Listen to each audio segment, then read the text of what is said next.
Il y a un moment dans la vie d'un homme que peu comprennent et que presque personne n'anticipe vraiment.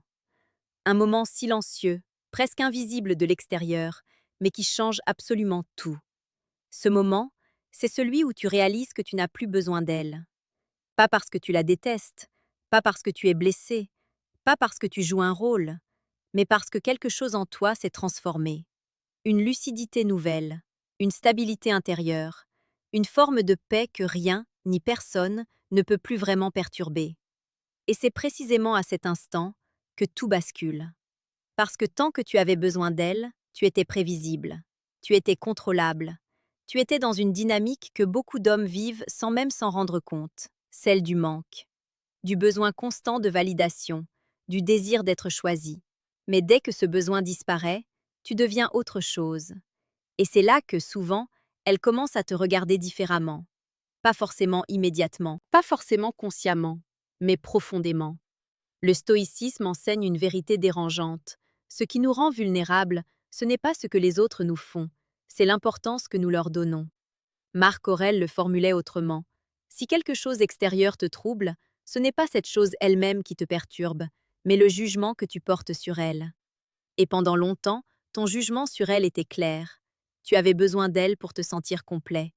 Tu croyais que sa présence ajoutait à ta valeur, que son attention validait ton existence, que son intérêt définissait ton importance. Alors tu faisais des efforts, tu t'adaptais, tu contrôlais ce que tu disais, ce que tu montrais, ce que tu cachais. Tu devenais, sans le vouloir, dépendant. Mais la vie a une manière particulière de briser les illusions.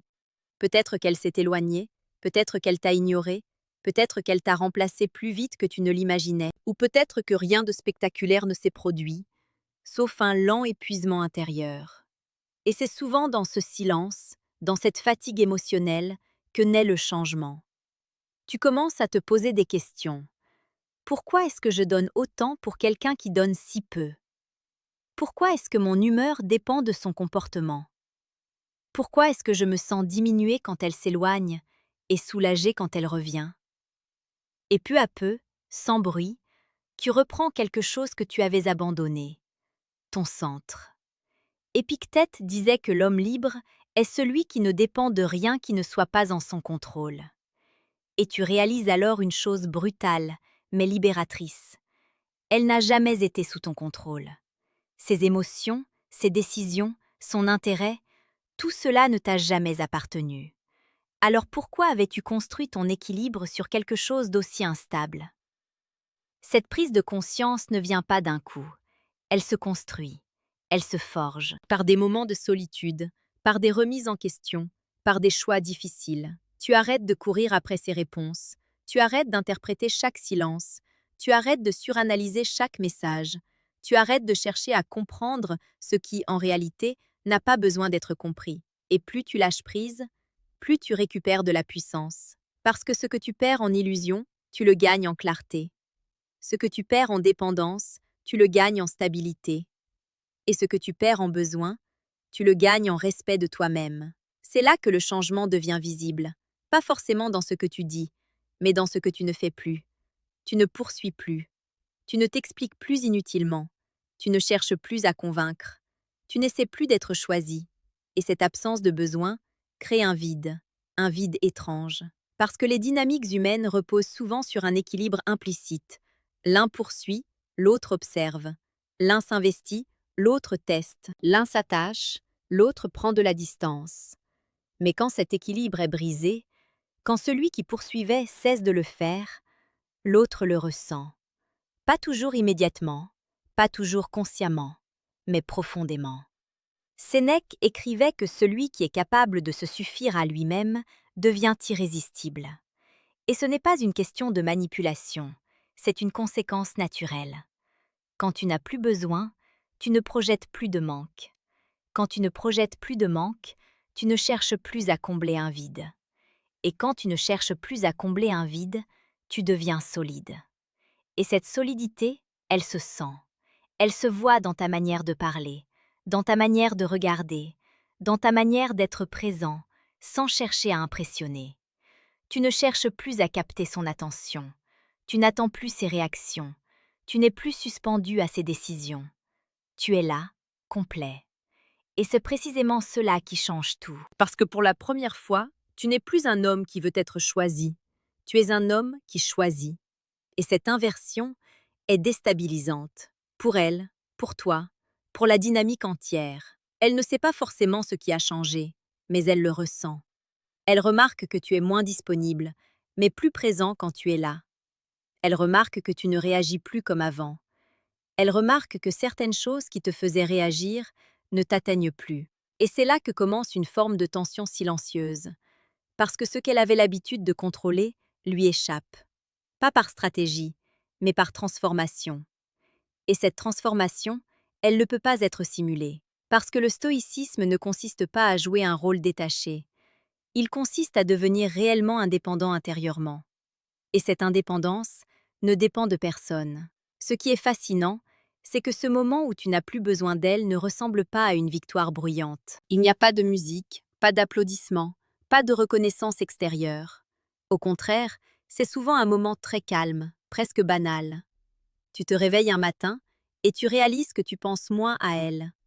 Tu passes une journée entière sans attendre son message. Tu vis, simplement, sans ressentir ce poids invisible qui t'accompagnait auparavant. Et c'est là que tu comprends que quelque chose d'essentiel a changé. Avant, ton esprit tournait autour d'elle comme une planète autour de son soleil. Chaque geste, chaque parole, chaque silence avait une importance démesurée. Tu analysais tout, tu anticipais, tu craignais, tu espérais. Maintenant, ton esprit revient à sa place naturelle. Il ne tourne plus autour d'elle, il tourne autour de toi. Et cette recentralisation est profondément déroutante, parce qu'elle te confronte à une vérité que tu avais évitée pendant longtemps.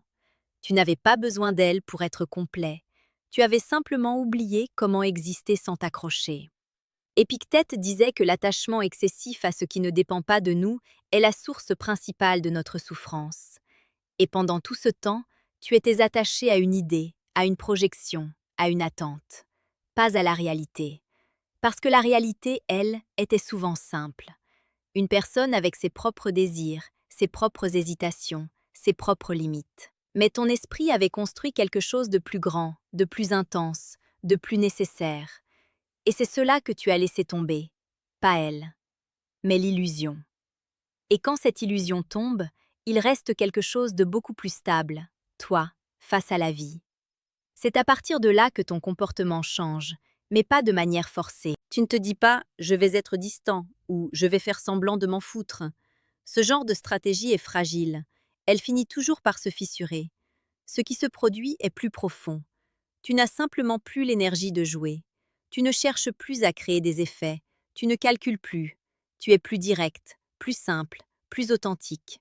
Si tu veux parler, tu parles. Si tu n'en as pas envie, tu te tais. Si quelque chose ne te convient pas, tu le laisses, sans drame, sans justification excessive. Et cette simplicité est puissante, parce qu'elle est rare. La plupart des gens fonctionnent dans des jeux invisibles. Ils testent, ils manipulent, ils attendent des réactions, ils interprètent des signes. Mais toi, tu es sorti de ce système. Et c'est là que quelque chose d'inattendu se produit. Elle commence à ressentir un manque, pas forcément parce qu'elle t'aimait profondément, mais parce que la dynamique a changé. Avant, elle pouvait prévoir tes réactions. Elle savait que tu serais là, que tu répondrais, que tu t'investirais. Maintenant, il y a une incertitude. Pas une incertitude artificielle, une incertitude réelle. Parce que tu n'agis plus en fonction d'elle. Tu agis en fonction de toi. Et cette différence est immense. Sénèque expliquait que celui qui dépend des autres pour sa tranquillité devient leur esclave. Mais celui qui trouve sa paix en lui-même devient libre, même au milieu du chaos. Et cette liberté, elle est visible. Elle se manifeste dans des détails subtils. Tu ne cherches plus à prolonger les conversations inutiles. Tu ne remplis plus les silences par peur de perdre l'attention. Tu n'as plus besoin de te justifier pour exister. Tu es là, sans pression. Et paradoxalement, c'est cette absence de pression qui crée de l'attraction. Parce que l'attraction ne naît pas du besoin. Elle naît de la présence. Une présence stable, calme, ancrée. Une présence qui ne cherche pas à obtenir, mais qui existe pleinement. Et face à cela, beaucoup de gens ne savent pas comment réagir. parce qu'ils sont habitués à des interactions chargées d'attentes, de tensions, de dépendance. Mais toi, tu es devenu différent. Et cette différence crée un contraste qui intrigue, qui dérange parfois, qui attire souvent. Elle peut commencer à te tester, pas de manière consciente nécessairement, mais par de petits comportements. Elle peut être plus distante pour voir si tu réagis. Elle peut être plus présente pour voir si tu changes. Elle peut provoquer subtilement pour voir si elle a encore un impact sur toi. Et c'est là que beaucoup d'hommes retombent, parce qu'ils interprètent ces signaux comme une opportunité de reprendre le contrôle. Mais en réalité, ce n'est pas un jeu à gagner, c'est un état à maintenir. Si tu replonges dans le besoin, tu perds ce que tu as construit. Si tu redeviens dépendant, tu redeviens prévisible. Et si tu redeviens prévisible, la dynamique revient à ce qu'elle était. C'est pour cela que le stoïcisme insiste autant sur la discipline intérieure. Marc Aurèle écrivait que la stabilité de l'âme dépend de sa capacité à rester fidèle à elle-même, peu importe les circonstances extérieures. Autrement dit, ce n'est pas ce qu'elle fait qui compte, c'est ce que toi tu deviens. Et ce que tu es devenu ne doit plus dépendre de ses réactions. Tu continues ta vie, tu avances, tu construis, tu développes des choses qui n'ont rien à voir avec elle. Et c'est précisément cela qui ancre ta transformation. Parce que ton identité ne tourne plus autour d'une relation. Elle repose sur des fondations plus solides. Tes valeurs, tes actions, ta discipline, ta vision. Et plus ces fondations sont solides, moins tu es influençable. Moins tu es influençable, plus tu es libre. Et plus tu es libre, plus tu es magnétique. Pas parce que tu cherches à l'être, mais parce que tu n'as plus besoin de prouver quoi que ce soit. Et c'est souvent à ce moment-là que quelque chose de troublant se produit. Elle commence à te voir différemment. Pas comme l'homme qui la voulait, mais comme l'homme qui pourrait s'en passer. Et cette perception change tout. Parce que dans un monde où tout le monde cherche à être choisi, celui qui choisit devient rare. Et c'est ici que la vérité devient difficile à ignorer. Quand elle réalise que tu n'as plus besoin d'elle, ce n'est pas simplement une prise de conscience intellectuelle. C'est un choc émotionnel, un basculement intérieur. Quelque chose qu'elle ne peut pas toujours expliquer, mais qu'elle ressent profondément. Parce que pendant longtemps, ta présence avait une certaine forme. Elle était constante, accessible, acquise d'une certaine manière. Même si elle ne le disait pas, même si elle ne l'analysait pas, elle savait que tu étais là. Et cette certitude créait une sécurité silencieuse. Mais aujourd'hui, cette sécurité n'existe plus. Pas parce que tu es parti en claquant la porte, pas parce que tu as cherché à provoquer une réaction, mais parce que tu as simplement cessé d'être dépendant. Et cette différence est brutale. Elle se retrouve face à une version de toi qu'elle ne contrôle plus. Une version qui ne réagit plus comme avant. Une version qui ne cherche plus à obtenir quelque chose d'elle. Et cela crée un vide. Un vide étrange, presque inconfortable, parce que ce qu'elle percevait comme acquis ne l'est plus. Et c'est souvent dans ce vide que les émotions remontent. Pas nécessairement de l'amour pur, mais un mélange complexe de curiosité, de doute, de regret et parfois même de frustration. Elle peut se demander quand est-ce que tu as changé. Elle peut essayer de comprendre ce qui t'a fait évoluer. Elle peut même remettre en question certaines de ses propres actions. Mais ce qui la perturbe le plus, c'est de ne plus avoir d'impact sur toi comme avant. Avant, un simple silence de sa part pouvait te troubler. Aujourd'hui, tu continues ta vie. Avant, une attention de sa part pouvait te faire réagir immédiatement. Aujourd'hui, tu accueilles sans t'accrocher. Avant, elle pouvait influencer ton état émotionnel. Aujourd'hui, elle ne le peut plus. Et cette perte d'influence est difficile à accepter, parce qu'elle ne repose pas sur un conflit. Elle repose sur une évolution. Et face à une évolution, il n'y a rien à combattre, il n'y a rien à négocier, il n'y a rien à manipuler, il n'y a que la réalité. Sénèque disait que la plus grande richesse est de se contenter de peu. Mais il ne parlait pas seulement de biens matériels. Il parlait de cette capacité intérieure à ne pas dépendre de ce qui est extérieur pour se sentir complet. Et c'est exactement ce que tu incarnes maintenant. Tu n'as plus besoin d'elle pour te sentir bien. Tu n'as plus besoin de sa validation pour te sentir valable. Tu n'as plus besoin de sa présence pour te sentir entier. Et cette autonomie est à la fois belle et dérangeante. Belle pour toi, dérangeante pour elle, parce qu'elle te place dans une position qu'elle n'avait peut-être jamais envisagée, celle de quelqu'un qui peut partir sans être détruit. Et c'est là que la dynamique atteint son point le plus révélateur. Elle peut revenir. Pas toujours, mais souvent. Pas forcément de manière directe, mais à travers des signes, un message inattendu, une attention subtile, une tentative de recréer un lien. Et à ce moment précis, tout se joue. Pas dans ce qu'elle fait, mais dans ce que toi, tu fais. Parce que tu pourrais replonger. Tu pourrais voir cela comme une validation. Tu pourrais croire que tu as gagné. Mais ce serait une erreur. Le stoïcisme ne consiste pas à inverser les rôles pour prendre le dessus. Il consiste à sortir du besoin, complètement. Marc Aurèle rappelait que la valeur d'un homme ne réside pas dans ce qu'il obtient des autres, mais dans la manière dont il se gouverne lui-même. Et c'est cela le véritable enjeu.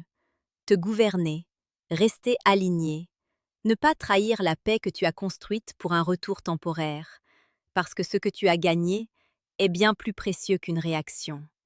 Tu as gagné du calme, tu as gagné de la clarté, tu as gagné du respect pour toi-même, et cela ne doit plus être négociable. Alors tu continues, tu avances sans précipitation, tu accueilles ce qui vient sans t'y attacher, tu refuses ce qui ne correspond pas à tes valeurs sans colère, tu restes stable, présent, ancré. Et c'est là que le message final se révèle. Ce n'est pas le fait qu'elle réalise que tu n'as plus besoin d'elle qui est important, c'est le fait que toi, tu l'aies réellement compris. Parce que tant que c'était une stratégie, c'était fragile. Mais maintenant que c'est une vérité intérieure, c'est inébranlable. Et paradoxalement, c'est à ce moment-là que tu deviens vraiment libre d'aimer. Pas par manque, pas par besoin, mais par choix. Un choix lucide, un choix calme, un choix fort. Petite parenthèse, les amis. J'ai créé un manuel complet sur la séduction stoïque. Il t'apprend comment parler avec maîtrise pour créer une vraie attraction. Le lien est en première ligne de la description. On continue. Parce qu'au fond, le véritable pouvoir n'a jamais été de la faire revenir. Le véritable pouvoir, c'est de ne plus dépendre de son retour. Et quand tu atteins cet état, tout change. Ta manière de voir les relations, ta manière de te voir toi-même, ta manière d'avancer dans la vie. Tu ne cherches plus quelqu'un pour combler un vide. Tu avances avec quelqu'un ou sans. Et cette différence est immense. Alors si tu comprends cela profondément, pas seulement avec ton esprit mais avec ton expérience, tu es déjà en avance sur la majorité. Et si tu veux continuer à développer cette force intérieure, cette clarté, cette stabilité qui te rend inébranlable dans tes relations comme dans ta vie, assure-toi de rester connecté à ce que tu construis ici. Parce que ce chemin ne s'arrête pas à une prise de conscience. Il commence avec elle.